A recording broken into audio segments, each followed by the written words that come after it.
המרצה הבא הוא פרופסור אדם פרזיגר.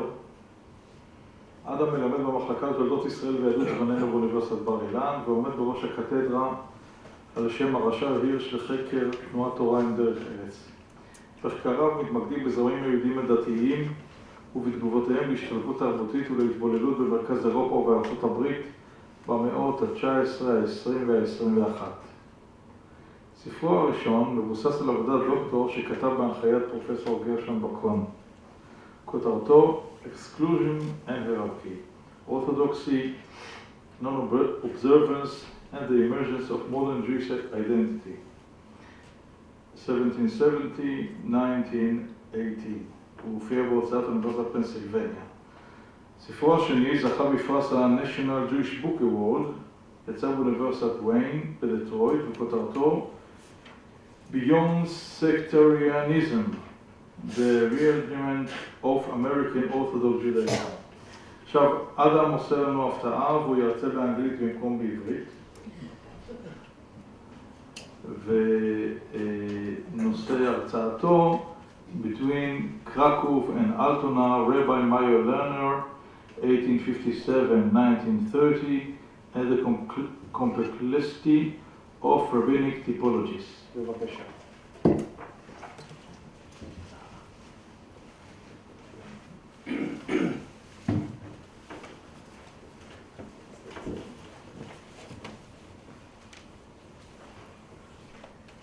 The late 1970s and early 1980s can be seen as a watershed moment in the development of a new subfield in the research of modern Jewish religious movements, the study of Orthodox Judaism. Specialized books, dissertations, and articles, along with programmatic essays, began to appear. Today, the subfield of Orthodoxy is among the most fruitful within modern Jewish studies. Gershon Bacon played a pioneering role in expanding both the geographic breadth of these studies and rethinking the various novel ways that Orthodox Jews engaged their surroundings, especially the confluence between politics and ideology. Arriving as a student in Bar-Ilan in 1991, I had the great privilege of writing my doctoral dissertation under his expert direction. Over the years, we became close friends and colleagues.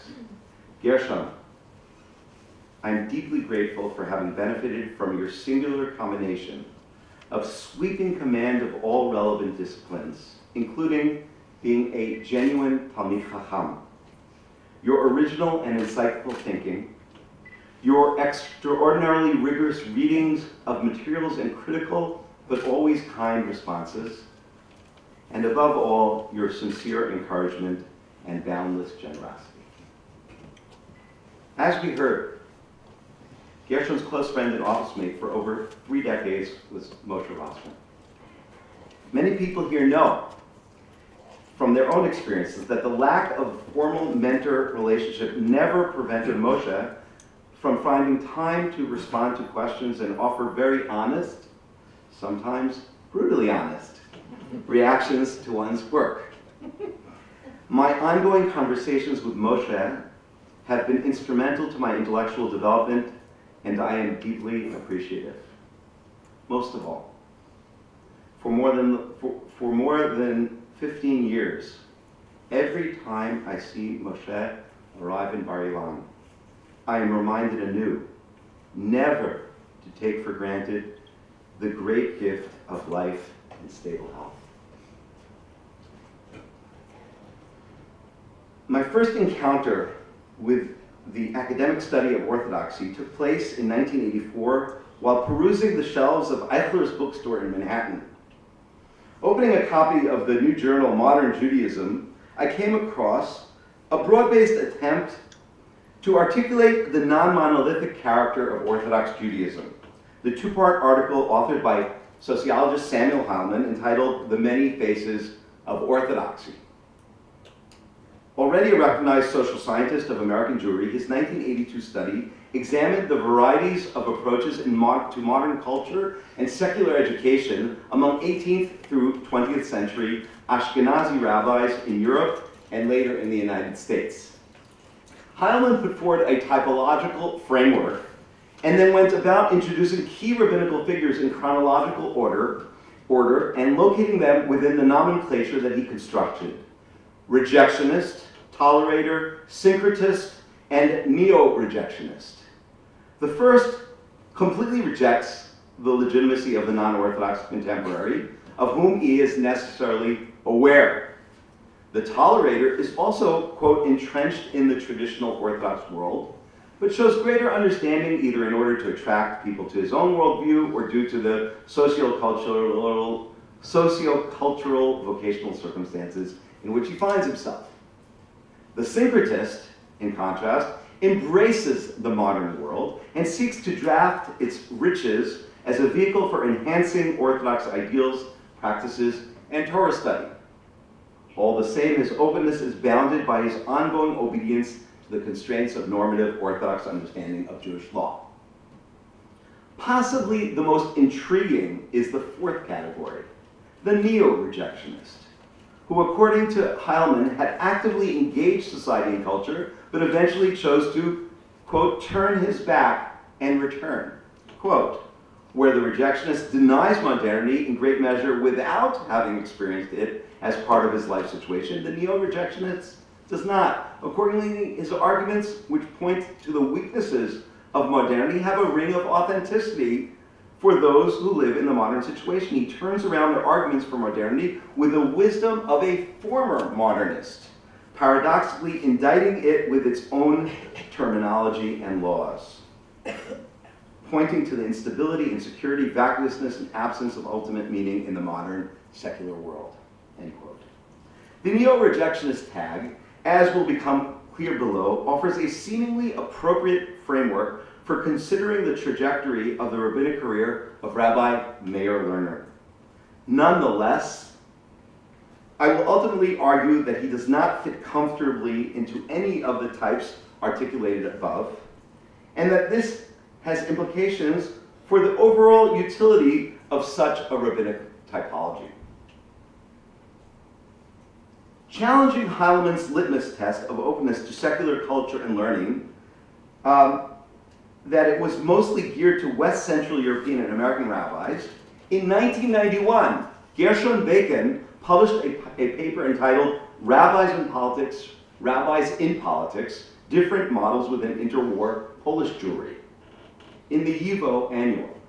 There he introduced an alternative typology, predicated on respective levels of political involvement, and used this as the basis for mapping the varieties of interwar Polish Orthodox rabbis. This framework as well offers a window into the world of the protagonist that we will now meet. Ultimately, however, here too I will note the stumbling blocks that stand in the way of applying such a label. Born in Czestochowa in 1857, Maier Lerner studied in the yeshiva in Biala and then in Eisenstadt, Burgenland, Western Hungary, before entering the Berlin Orthodox Rabbinical Seminary. The Eisenstadt yeshiva was itself a unique institution within the Hungarian milieu. Founded and guided by Israel Hildesheimer during his 18-year tenure as the local rabbi, it combined traditional Talmud study with a secular secondary school education. Hildesheimer's successor was Shalom Kutna, a recognized Torah scholar who also demonstrated a willingness to digress from prevailing Hungarian Orthodox social and intellectual doctrine. Kutna led the yeshiva during Lerner's time there and eventually encouraged him to move on to Berlin. The student's transition to the German capital would appear then to have been a natural step. Yet a number of correspondences between the young Lerner and his uncle, Rabbi Abraham Jenner, the chief religious court judge in Krakow, have been preserved that illustrate the complexity of this move. Written toward the end of his stay in Eisenstadt and during his first years in Berlin, Lerner was torn between a native Galician Polish approach that tolerated minimal exposure to secular knowledge, as opposed to the cosmopolitan German environment in which the synthesis of Torah and critical research was celebrated. For his part, Hildesheimer was so taken with this young prodigy that soon after his arrival, he personally paid for him to receive private tutoring in Greek and Latin. At the seminary, Lerner became a devoted pupil of Rabbi David C. Hoffman, the Hungarian native and religious authority, scholar, and eventual heir to Hildesheimer as rector of the seminary. By 1882, in point of fact, the 25-year-old Lerner himself had already gained recognition as an expert in the analytical study of rabbinical literature, producing an acclaimed work on Bereshit Rabbah, the Midrash. Along with his academic credentials, Lerner's rabbinic resume was most likely enhanced by his marriage to Henrietta, daughter of Rabbi Dr. Hirsch Plato, the religious leader of the separatist Orthodox community in Cologne, and granddaughter of Samson Raphael Hirsch, who was still presiding at that time over the Banner Independent Orthodox community in Frankfurt am Main. Recalling Heilmann's categories then,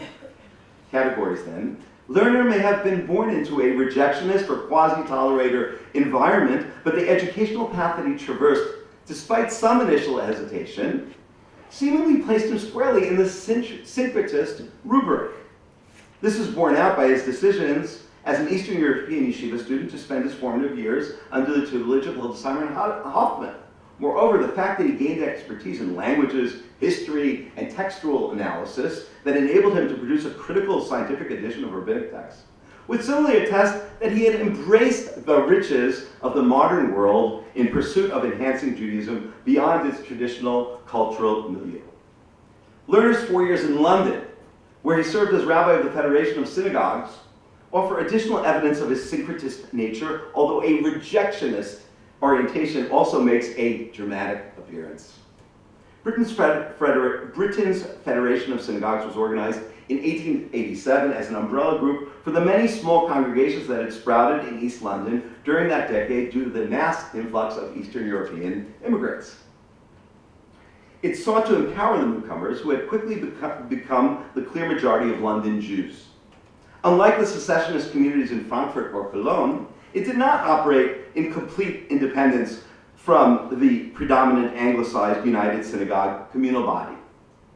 Nevertheless, the association evinced greater homogeneity as expressed through a membership that was more traditional than the majority of those in the veteran United Synagogue organization. For over 50 years, United Synagogue Chief Rabbi Dr. Nathan Adler had promoted a middle-of-the-road syncretist orthodoxy that steered between the rejectionists and those who wanted to reform the law by rejecting large parts of it, quote, end quote. But in the eyes of some of the Orthodox, including many within the Federation, his son, Rabbi Herman Adler in particular, went too far to placate the reform-oriented population within English Jewry. Lerner's 1890 election as the Federation's first minister and religious judge took place quite serendipitously during the same week that Nathan Adler passed away. An Eastern European native and a highly qualified legal adjudicator, Lerner represented a Jewish authority familiar with the roots and sensibilities of the immigrant population. Indeed, in the Jewish Chronicle report on his initial appearance before the membership as a candidate for the position, Lerner is described somewhat pejoratively as one who, quote, who spoke with all the characteristics and intonations of the Polish Magi, end quote. Yet as a Judaic scholar with universal credentials, he was conversant in the discourse of contemporary high culture as well. Thus, he lent additional respectability to the nascent immigrant religious alliance. From early on in his London career, Lerner invested considerable effort in cultivating his English eloquence and wider reputation in Jewish circles as a gifted and wide-ranging intellectual. Toward these goals, in April 1892, he presented a lecture before the Jews College Literary Society. The talk was entitled Philosophical Grounds for Belief in God. To this diverse assembly of sophisticated and well-informed English Jews, Lerner offered an erudite discussion that was predicated purely on the non-Jewish philosophical tradition from the ancient Greeks through to the major German-speaking figures of his time. And among the attendees was the famous historian Israel Abrahams. Not only did he, quote, congratulate Dr. Lerner on his excellent English, he spoke glowingly of, quote, the breadth of his knowledge and of his enlightened remarks. Indeed, the religious leader and scholar, Reverend Moses Gaster, who chaired the session, asserted in his concluding remarks that, quote, a lecture like that of this evening will also contribute to dispel some doubts about the importance of philosophical inquiries. Consistent with his synthetic path, Lerner appreciated the vast and multifaceted ways in which non-Jewish thought and culture complemented and expanded upon Jewish ideals. Indeed, for the purpose of intellectual discourse, Lerner was willing to interface personally with Jews who did not share his religious commitments. At the same time, during his brief tenure in London, it became apparent that this positive attitude toward the value of outside knowledge and culture was coupled with fierce condemnation of deviations from Jewish ceremonial practices, even if they could be justified accordingly. In May 1892, Herman Adler orchestrated a conference of ministers at which proposals were raised for aesthetic changes to the accepted United Synagogue prayer service. These included omitting or abridging certain prayers, reciting some in English, and making others optional. The impetus, he explained, was that many congregants had become alienated from the long rite, and especially some of those elements related to ancient temple worship that were foreign to their sensibilities. It was hoped that instituting such minimal modifications would prevent the vast majority of Anglo-Jewry from being drawn away from the United Synagogue and toward the growing secular and reform elements. While most of those present applauded such adjustments, Lerner protested vigorously and at a certain point stomped out of the deliberations altogether before being convinced to return. His opposition was so pronounced, according to the Jewish Chronicle report, that he refused to attend a festive dinner that evening sponsored by Adler and his wife Rachel. Indeed, on the following Sabbath, Lerner moved beyond the physical confines of his rabbinic fraternity and attacked the conference in public. Speaking from an East End synagogue pulpit, he accused his colleagues of, quote, entering the Holy of Holies of the Mosaic and Israelite religion in order to reform it according to the spirit of contemporary wicked people. Still not satisfied with the limited exposure of a congregational sermon, he published and had distributed a Yiddish petition with the Hebrew title, Al Titosh Torat Imecha, do not abandon your mother's Torah. There he encouraged his immigrant flock not to be influenced by the ritual deviances of the anglicized West End sanctuaries. Quote, we hold on to prayer customs and continue to worship in the future as well according to the structure used by our fathers and mothers who are now buried in Israelite graves to pray to God according to the tradition of generations. It is likely that this conflict sowed the seeds for Lerner's efforts to find an alternative rabbinical position, although he probably got some criticism and that may have also undermined his effectiveness. At first glance then, Lerner's London career points to Heilmann's neo-rejectionist category. If initially Lerner had adopted the syncretistic ways of Hildesheim and Hoffmann, his behavior during the confrontation with Adler would seem to illustrate a more general retraction from openness to the benefits of modernity. The zealous public manner in which he disputed Adler is suggestive of a repentant personality who, after seeing the light, takes upon himself the reins of leadership in the battle against his former way of life. That said, the chronological proximity of Lerner's debate with Adler to his unequivocally syncretistic presentation to the Jewish College Literary Society is suggestive of a less defined dichotomy in Lerner's outlook.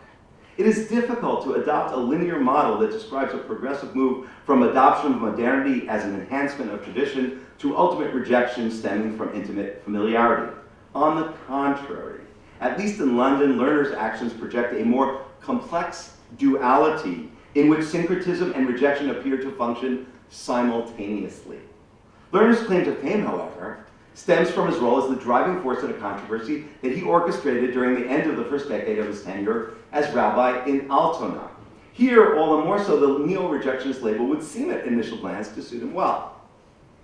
Industrialized cremation emerged in Central Europe as a modern form of disposal of the deceased in the 1870s. Proponents of cremation focused on its hygienic benefits. Some also presented it as an enlightened rejection of irrational religious concepts such as the world to come and resurrection of the dead. Among the German Jewish Orthodox, it was universally condemned. Nonetheless, a major internal battle raged through the first decade of the 20th century that was spearheaded by none other than Maier Lerner of Altona. In 1892, a mechanized crematorium began working in Hamburg, and the area emerged as a focal point for a social movement to promote this new form of dealing with bodies of the deceased. As such, in the 1901 publication of the opinion of the Oberrabbiner, the chief rabbi of Hamburg, Rabbi Marcus Mordechai Amram Hirsch, was of major significance.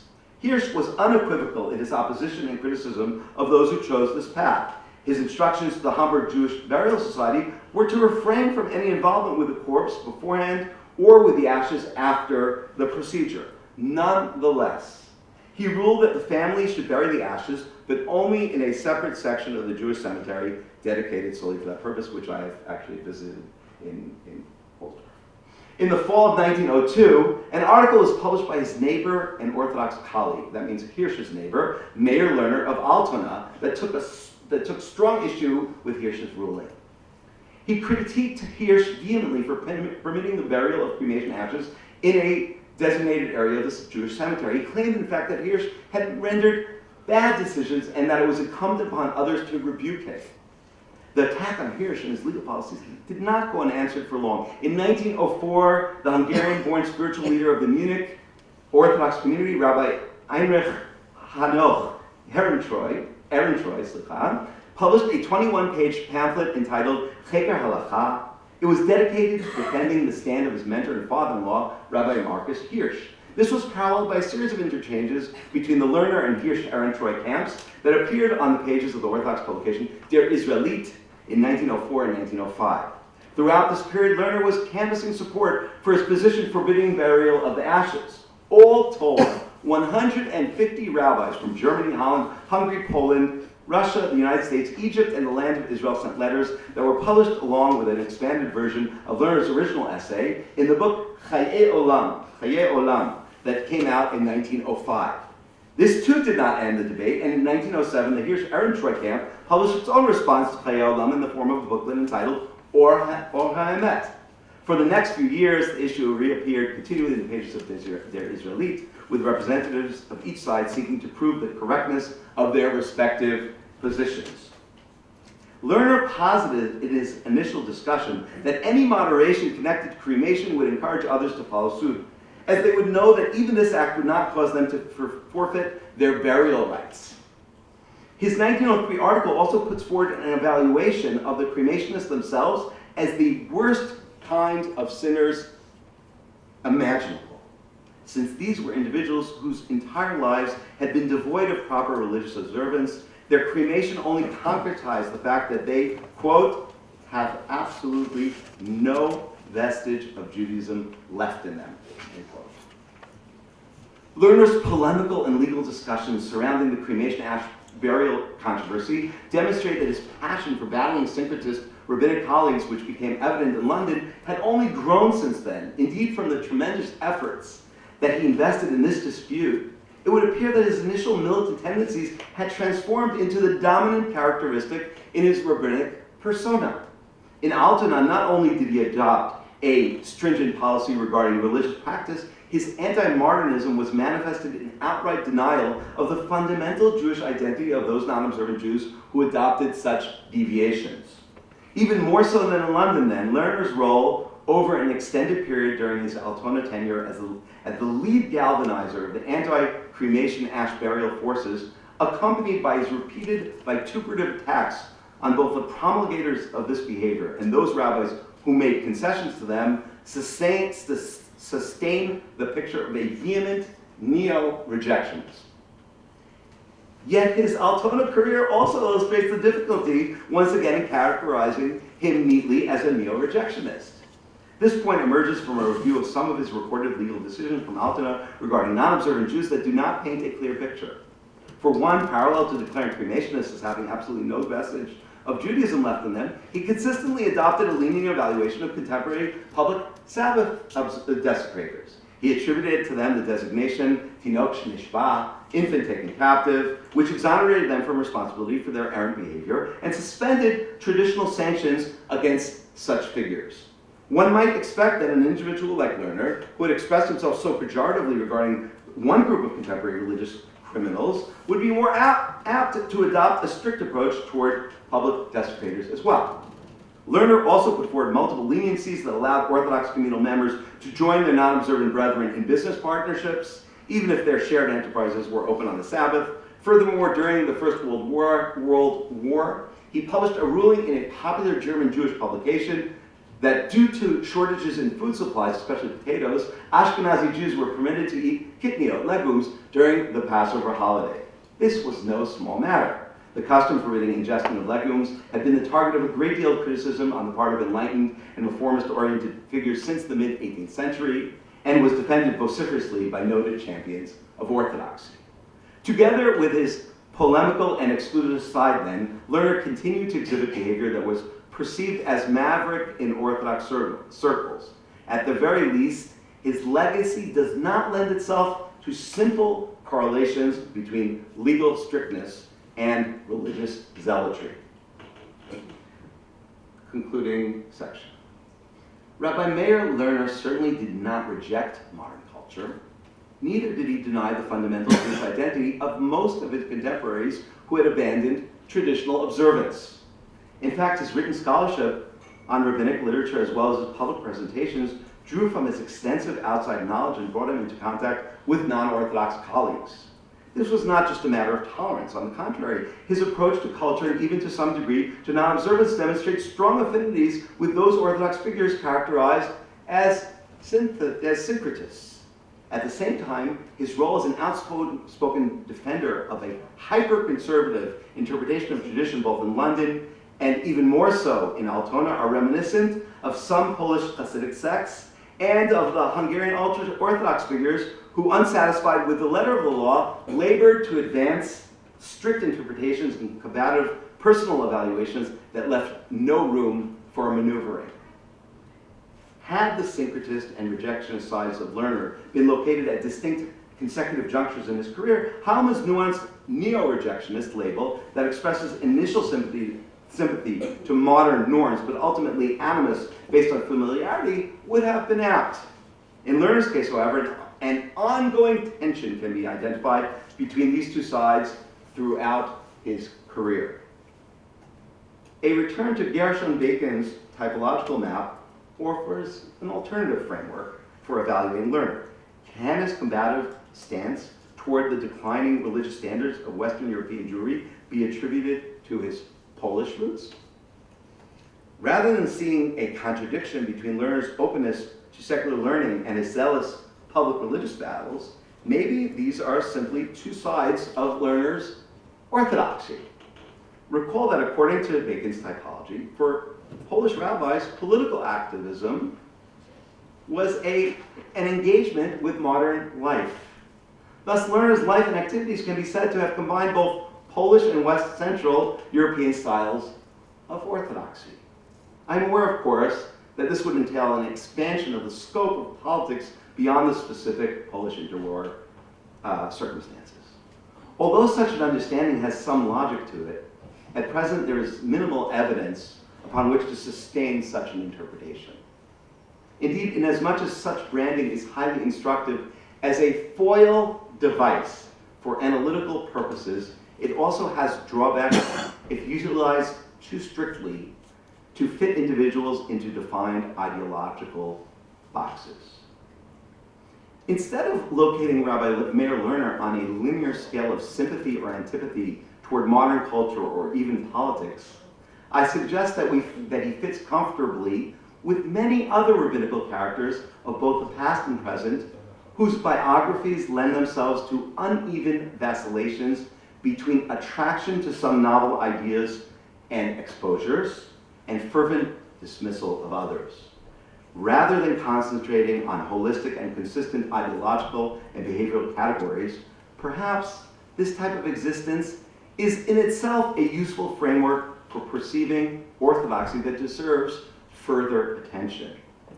Increased appreciation for the vicissitudes and internal tensions inherent in individual navigations as such may open up new vistas for understanding the rich and versatile modern Jewish religious culture known as Orthodox Judaism, particularly a culture that was characterized by frequent migrations from east to west.